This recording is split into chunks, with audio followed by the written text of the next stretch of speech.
नमस्कार बच्चों। आज हम देखते हैं महासागर की लवणता को प्रभावित करने वाले कारक। कल हमने देखा था कि महासागरों में लवणता कितनी है, कहाँ ज्यादा रहेगी, कहाँ कम रहेगी। अब हम देखेंगे कि इन महासागरों में जो लवणता है, ऐसे कौन से कारक हैं जिनकी वजह से लवणता बढ़ती है और ऐसे कौन से कारक हैं जिनसे लवणता घटती है। उन कारकों का हम अध्ययन करेंगे। ठीक है, तो सबसे पहला कारक लेते हैं इसमें वाष्पीकरण।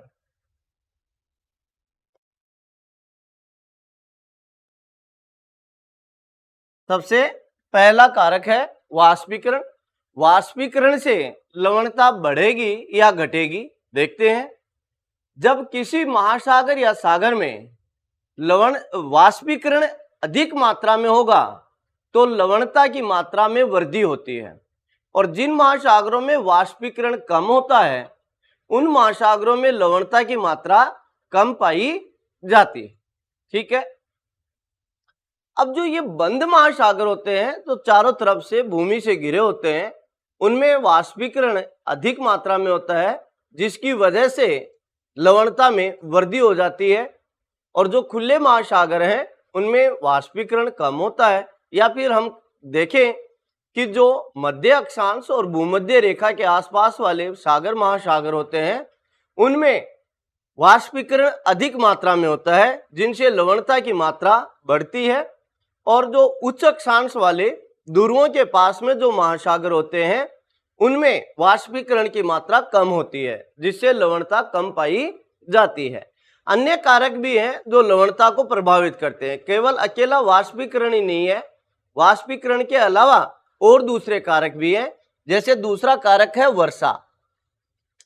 वर्षा यानी कि जिस प्रकार से महासागरों में भाई धरातल के ऊपर भी वर्षा होगी तो वर्षा महासागरों में भी होती है।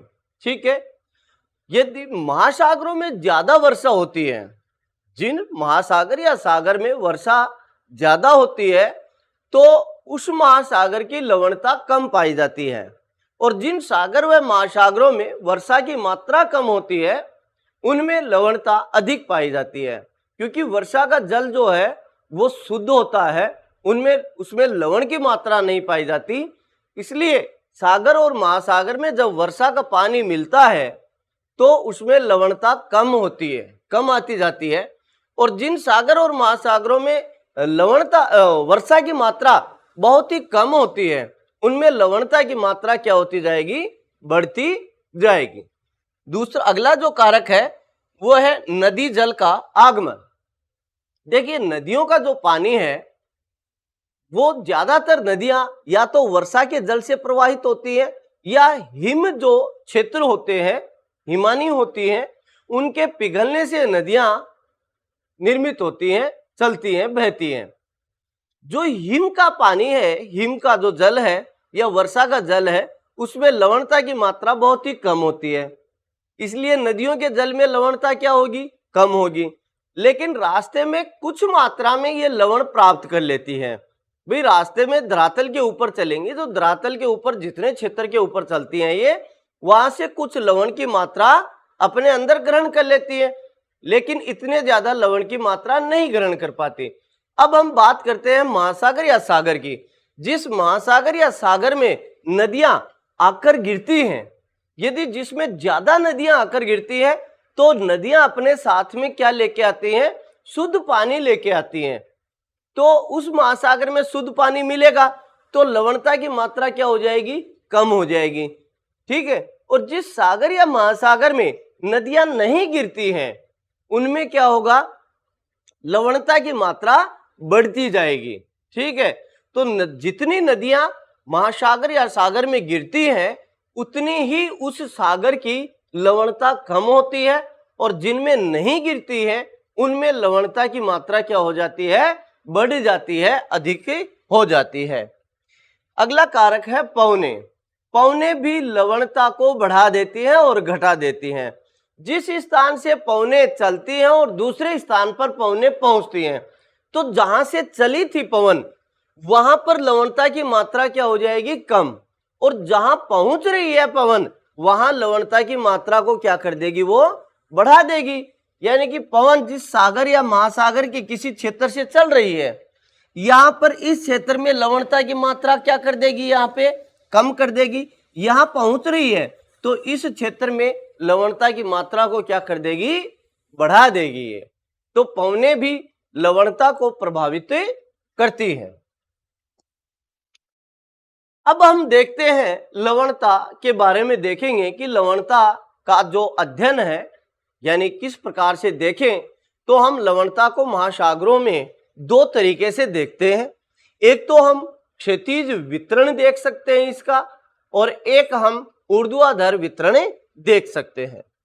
लवणता का तभी पता लगेगा हमारे को महासागरों में कि पहले तो उसका क्षैतिज या ऊर्ध्वाधर वितरण देखने पर।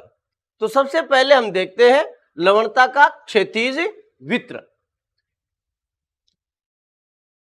सागरों में लवणता के क्षैतिज वितरण को समलवण रेखा के माध्यम से दर्शाया जाता है।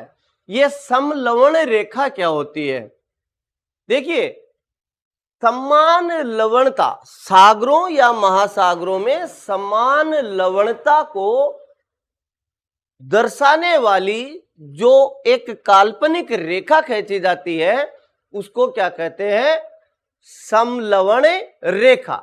जैसे आपने पढ़ा था समदाब रेखा, समदाब रेखा पढ़ा था आपने। समदाब रेखा किसे कहेंगे,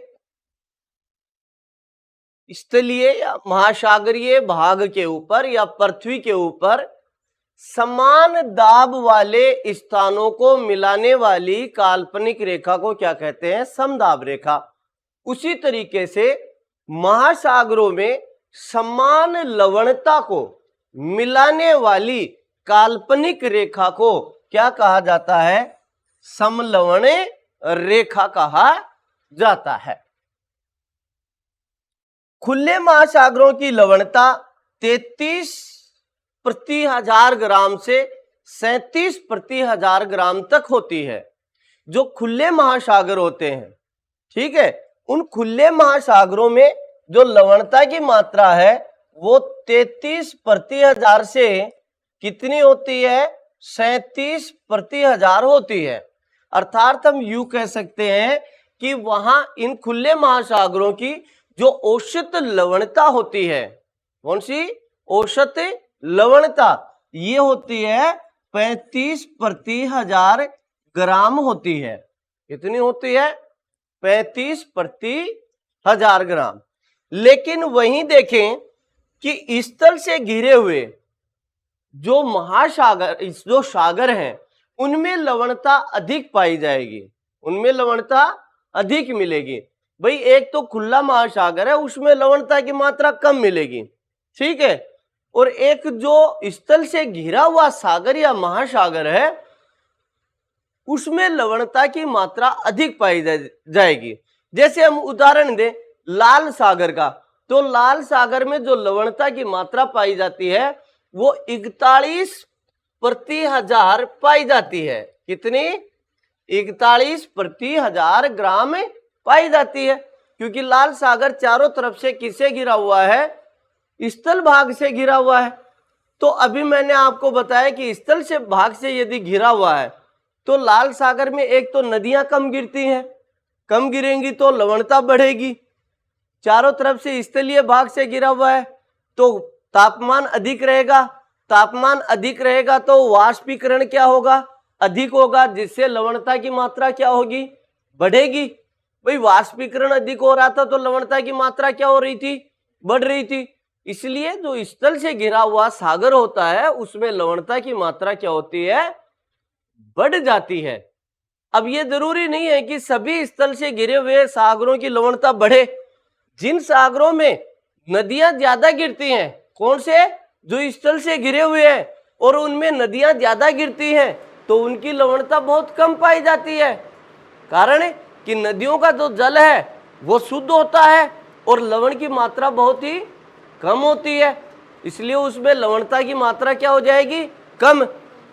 लेकिन यदि लाल सागर को देखें तो लाल सागर एक पहली बात तो स्थल से घिरा हुआ है, दूसरी बात उसमें नदियां कम गिरती हैं, ठीक है, इसलिए लवणता की मात्रा क्या हो जाती है, बढ़ जाती है, ठीक है।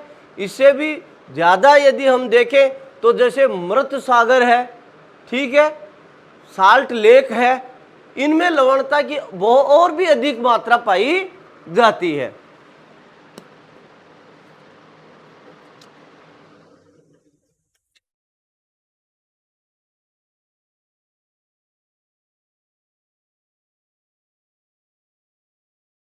देखिए वाष्पीकरण अधिक होने पर यह 70 प्रति 1000 ग्राम तक पहुंच जाती है।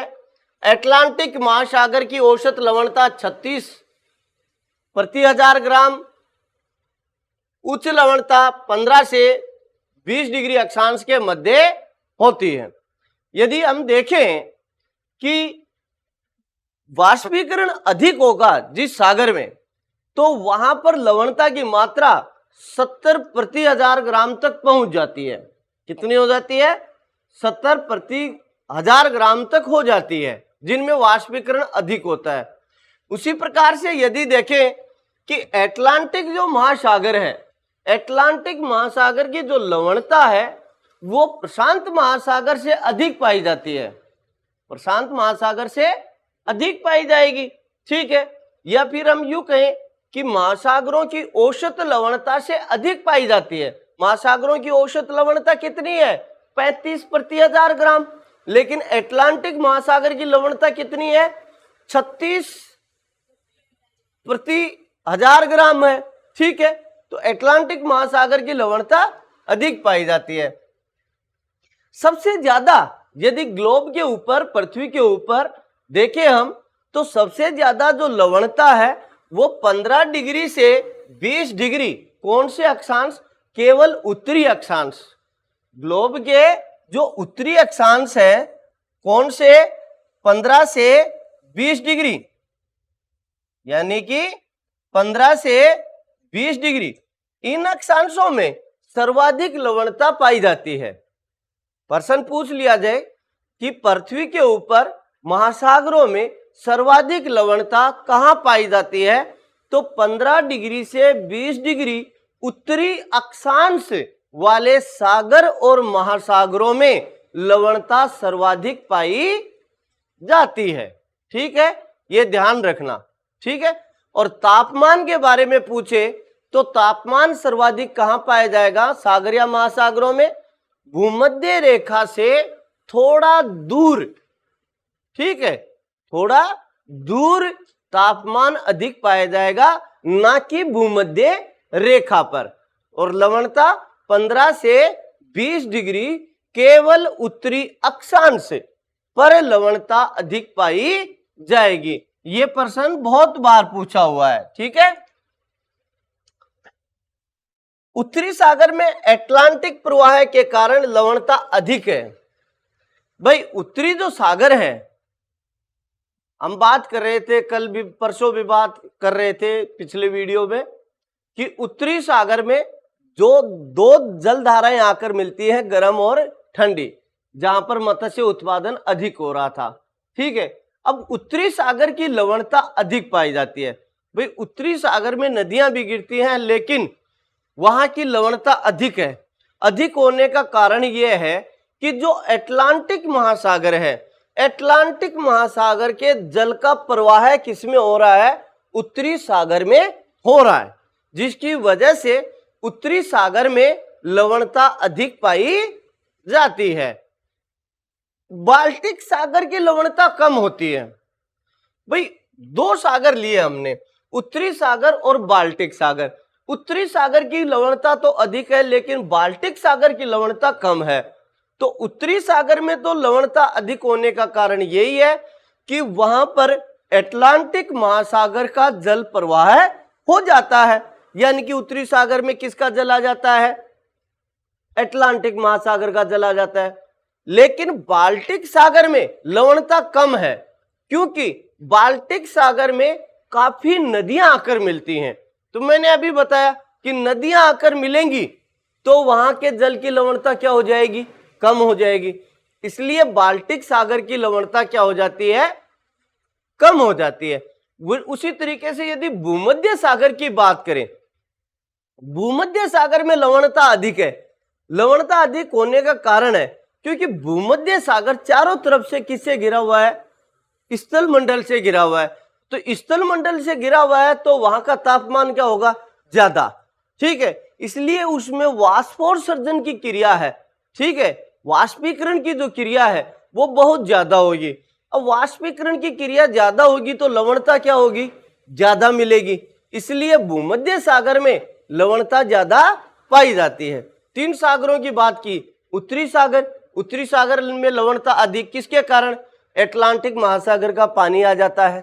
बाल्टिक सागर लवणता कम, क्या कारण है? कि वहां पर नदियां कम आती हैं। ठीक है।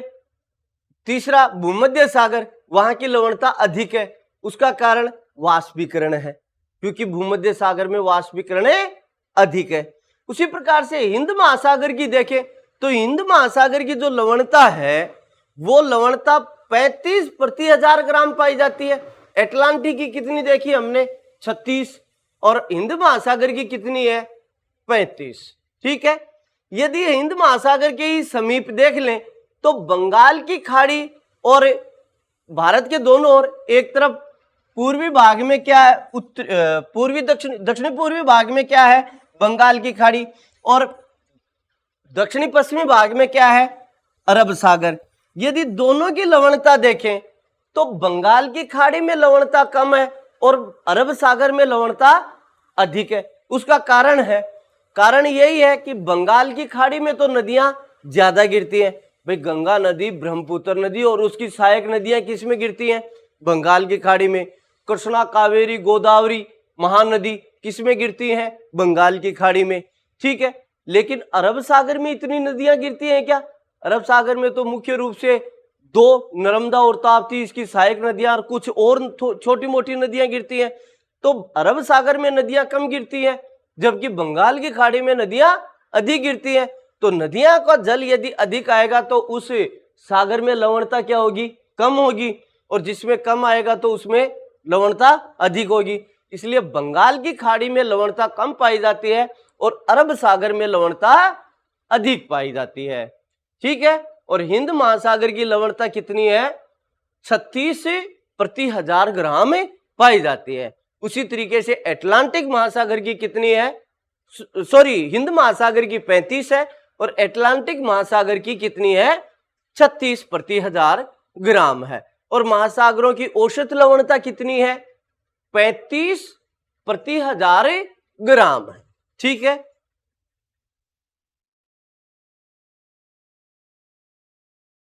अब हम देखते हैं कि विश्व में सर्वाधिक लवणता वाले कौन कौन से सागर हैं। तो सबसे ज्यादा लवणता वाले 3 सागर हैं। ठीक है। पहला तो है वान झील। कौन सा है? वान झील। वान झील की जो लवणता है वो 330 प्रति हजार ग्राम है। यानी कि प्रश्न पूछा जा सकता है कि विश्व में सर्वाधिक खारे पानी की झील कौन सी है? कौन सी है? वान झील। कितनी लवणता है? 330 प्रति हजार ग्राम है। दूसरे नंबर पे आता है मृत सागर, डेथ सी। ठीक है। इसकी लवणता कितनी है? 238 प्रति हजार ग्राम है। फिर अगला आता है ग्रेट साल्ट झील। ठीक है। इसकी लवणता कितनी है? 220 प्रति हजार ग्राम। आपकी 11वीं की कक्षा में काफी बार पूछा जाता है कि सर्वाधिक लवणता वाली झील कौन सी है? कौन सी है? वान झील है। ठीक है। अब हम देखते हैं, ये तो हमने क्षैतिज वितरण देखा कि कौन से सागर में कितनी लवणता होगी। यदि हम सागरों की यदि ऊर्ध्वाधर लवणता देखते हैं, यानी कि सागर की सतह से लेके तली तक लवणता देखें तो वो कैसे मिलेगी हमारे को? कैसी होगी? तो देखो कि महासागरों में गहराई के साथ लवणता बढ़ती है तो कहीं कम हो जाती है। निश्चित नहीं कहा जा सकता कि कहीं पर तो लवणता क्या हो जाएगी? बढ़ेगी, कहीं पर लवणता कम हो जाएगी। यदि महासागरों में सतह से नीचे की तरफ चलते हैं, तली की तरफ चलते हैं, तो जैसे यहां आके तो हम देखें कि महासागरों की सतह से नीचे की तरफ जाएंगे, तली की तरफ, तो कहीं तो लवणता बढ़ जाएगी और कहीं लवणता घट जाएगी। जैसे हम ऊपर से चले तो लवणता देखिए, एक साधारण तौर पर देखें तो जब महासागर की सतह से नीचे की तरफ जाते हैं तो लवणता बढ़ती है। क्या होती है? लवणता बढ़ती है। लेकिन कई बार क्या होता है कि जैसे हम नीचे गए तो यहां लवणता कम हो गई, फिर उसके बाद में लवणता क्या हो गई? बढ़ गई। इस प्रकार से होता है। ठीक है, तो यह निश्चित नहीं है। कम लवणता वाला जल उच्च लवणता वाले जल को ऊपर कर देता है। ठीक है,